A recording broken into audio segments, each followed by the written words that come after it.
this compost. Something startles me where I thought I was safest. I withdraw from the woods I loved.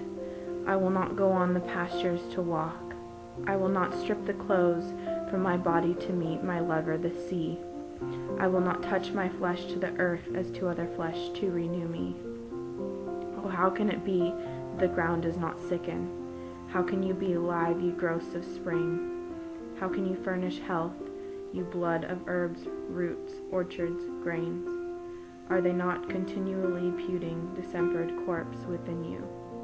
It is not every content worked over and over with sour dead.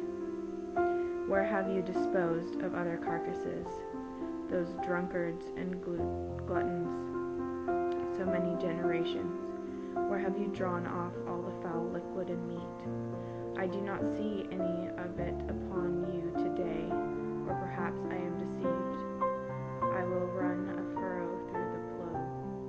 I will press my spade through the sod, and turn it up underneath. I am sure I shall expose some of the foul meat. Behold this compost, behold it well. Perhaps every mite has once formed part of a sick person, yet behold. The grass of spring covers the prairies, the bean bursts noisily through the mold in the garden. The delicate spear of onion pierces upward. The apple buds cluster together on the apple branches. The resurrection of wheat appears with pale visage out of its graves. What chemistry, what the winds are really not infectious. What this is no cheat, this transparent green wash of sea, which is so amorous after me. That is the safe to allow it to lick my naked body all over with its tongues, that it will not endanger me with the fevers that have deposited themselves on it, that all is clean forever and ever, that the cool drink from the well tastes so good, that blackberries are so flavorous and juicy, that the fruits of the apple orchard and of the orange orchard, that melons, grapes, peaches, plums, will none of them poison me, that when I recline on the grass I do not catch any disease, though probably every spear of grass rises out of what was once a catching disease. Now I am terrified at the earth. It is that calm and patient. It grows such sweet things out of corruption. It turns harmless and stainless on its axis with such endless successions of diseased corpses. It distills such exquisite winds of such infused fetor. It renews with such unwitting looks its prodigal, annual, sumptuous corpse. It gives such divine material to men and accepts such leavings from them at last. Hello, Eugene. This is Lucy Embus reporting live from the Whitman Studios to talk to students about the poem, This Compost.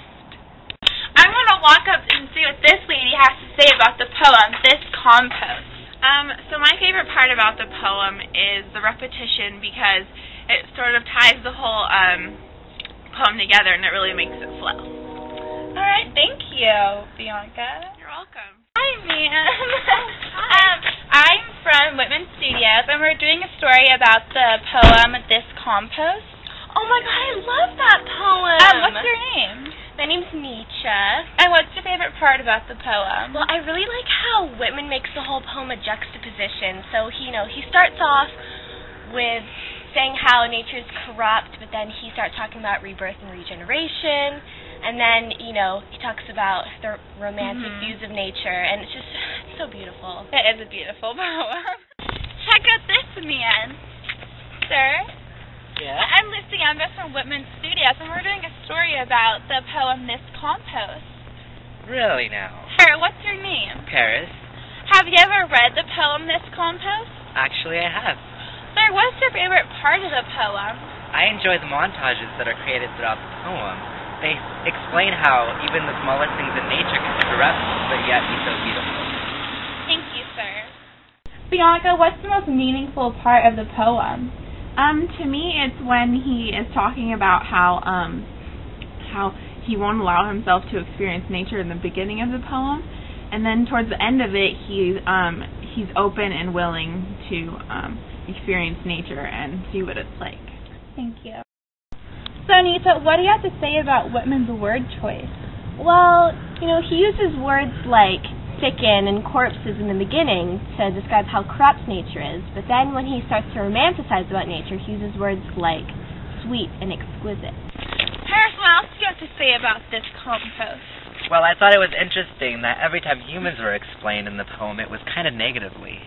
That is very interesting. Wow, these young people sure know a lot about this compost. Now back to you, Harold, to talk about that big storm that's blowing in.